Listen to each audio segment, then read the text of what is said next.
नमस्कार दोस्तों, स्वागत है आपका हमारे चैनल पर, जहां हम लाते हैं आपको महाभारत के अद्भुत घटनाक्रमों की गहरी और रोचक कहानियां। आज हम बात करेंगे महाभारत के छठे दिन की, जब भीम की प्रतिज्ञा पूरी हुई और युद्ध की दिशा पूरी तरह से बदल गई। कुरुक्षेत्र के मैदान में युद्ध का खूनी खेल जारी था। सूर्य अस्त हो रहा था और दोनों सेनाएं रक्त से सनी हुई थीं। इस दिन की घटनाएं बहुत महत्वपूर्ण थीं, क्योंकि ये न सिर्फ नए नायक पैदा कर रही थीं, बल्कि खलनायकों के लिए भी एक नया मोड़ लेकर आ रही थी। भीम, जिनकी ताकत और वीरता का हर कोई कायल था, आज भी युद्ध के मैदान में पूरी ताकत से लड़े जा रहे थे। उनका हर एक वार दुर्योधन की सेना को बिखेर रहा था। लेकिन आज भीम के दिल में एक और ख्वाहिश थी, वह ख्वाहिश जो उन्हें युद्ध के शुरुआत में ही खल रही थी। क्या आप याद करते हैं वह दिन जब दुर्योधन ने भीम को ताने दिए थे?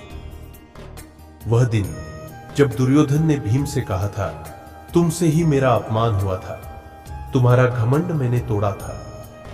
आज भीम को उस अपमान का बदला लेना था और वह जानते थे कि यह सही समय था। दूसरी ओर दुर्योधन युद्ध के मैदान में एक कुशल रणनीतिकार के रूप में हर एक कदम सोच समझकर बढ़ा रहा था। वह जानता था कि युद्ध सिर्फ सैनिकों से नहीं, बल्कि मानसिक दांव पेंच से भी जीता जा सकता है। दुर्योधन ने कहा, हमारी ताकत सिर्फ युद्ध कला में नहीं, बल्कि हमारे दिमाग की रणनीति में है। भीम को ललकारने का सही वक्त अब आ चुका है। वह युद्ध के मैदान में अपने सैनिकों को नई रणनीति देने के लिए तैयार था। लेकिन इस बार दुर्योधन को भी नहीं पता था कि भीम की प्रतिज्ञा पूरी होने वाली थी। युद्ध के इस भयंकर माहौल में अर्जुन और कृष्ण के बीच एक महत्वपूर्ण संवाद हुआ। अर्जुन ने कृष्ण से पूछा, हे कृष्ण, क्या हमें यह रक्तपात करना ही चाहिए? क्या यह युद्ध सही है? क्या हमें अपने परिवार के खिलाफ लड़ना चाहिए? कृष्ण ने अर्जुन की चिंता को समझते हुए कहा, अर्जुन, यह युद्ध धर्म की लड़ाई है। यह केवल तुम्हारे परिवार के खिलाफ नहीं, बल्कि सत्य और असत्य के बीच का संघर्ष है। तुम्हें धर्म का पालन करना होगा। यह संवाद न सिर्फ अर्जुन के लिए, बल्कि हमारे लिए भी एक गहरी सीख है कि कभी कभी हमें सत्य और धर्म के लिए किसी भी कीमत पर खड़ा होना पड़ता है।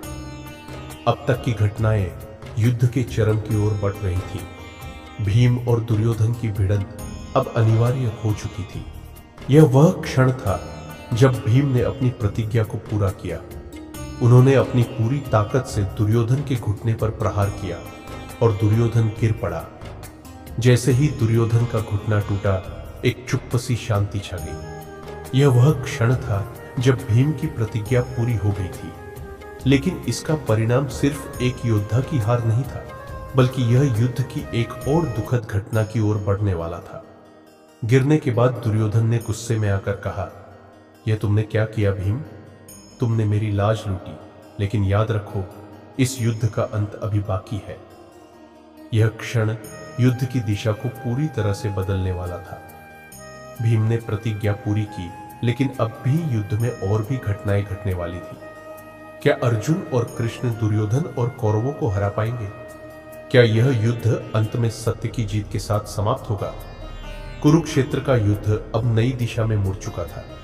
भीम की प्रतिज्ञा पूरी हुई, लेकिन अब अर्जुन और कृष्ण के लिए नई चुनौतियां सामने आ खड़ी थी। यह सवाल अभी भी अनुत्तरित था कि क्या सत्य की जीत होगी या फिर इस युद्ध में कुछ और नया मोड़ आएगा।